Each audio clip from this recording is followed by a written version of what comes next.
There are sentences that never leave you.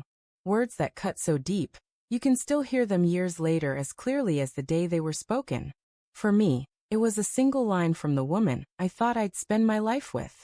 She smiled, not kindly, not warmly, but with that sharp edge of superiority, and said, "Only weak men need attention." I stood there frozen. At first, I thought I had misheard her. But no, she meant it. She had looked me dead in the eyes, smiled as though she had won some kind of twisted game, and declared that my desire to feel seen, valued, loved was nothing but weakness. It wasn't about needing praise or flattery, or constant validation. It was about wanting to be acknowledged by the person who promised to stand beside me, to be noticed when I walked into the room, to feel like I wasn't just furniture in her life, collecting dust in the corner. But to her, that was pathetic. I didn't argue back. I didn't shout. I didn't throw her words in her face like daggers, even though part of me wanted to. Instead, I stayed quiet, letting the silence sit between us like a storm waiting to break. She thought she had silenced me with that smile, with that line, but she had no idea what those words had just set in motion. Because for years, I had been clinging on, holding on to the scraps of affection she occasionally threw my way, convincing myself that maybe one day, things would change. That maybe one day, she'd turn around and remember who I was to her. But that night, with those 7 cruel words, something inside me finally snapped. The shift didn't happen with fireworks or slammed doors.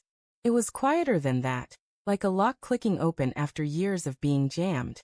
The next morning, I didn't wait for her to ask me what was wrong. She never would have. Instead, I poured my own coffee, grabbed my bag, and left for work without saying goodbye. It was small, but it was the first step. At work, people noticed me. My coworkers said good morning. My boss thanked me for staying late the night before. The trainer in the office next to mine asked if I wanted to join for lunch. None of it was romantic, none of it was dramatic, but it reminded me of something important. I existed. And I wasn't weak for wanting to be acknowledged. I was human. For the first time in years, I didn't rush home. I stayed out, went for a walk after work, even sat alone at a little cafe with a book. It felt strange at first, sitting there without checking my phone every few minutes to see if she had texted. Of course she hadn't.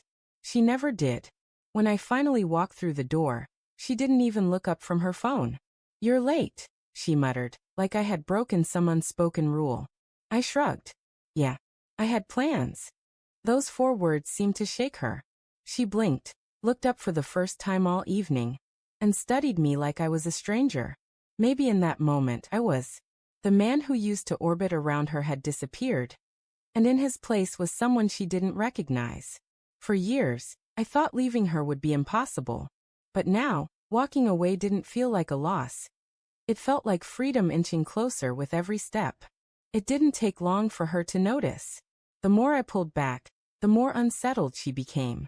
The woman who once dismissed me with a smirk suddenly wanted to know where I was going, who I was with, why I wasn't sitting on the couch waiting for her anymore. But the difference was, I didn't know her answers. Not anymore. I started hitting the gym again, not to impress her, not to win her back, but because I wanted to feel strong in my own skin. I reconnected with old friends, the ones I had pushed aside every time she made me believe that my time belonged only to her. And slowly, piece by piece, I rebuilt myself from the inside out. She tried to test me with little jabs. "Oh, you think you're too good for me now?" Or, "Who's giving you all this attention?" But I didn't take the bait. I just smiled and kept walking.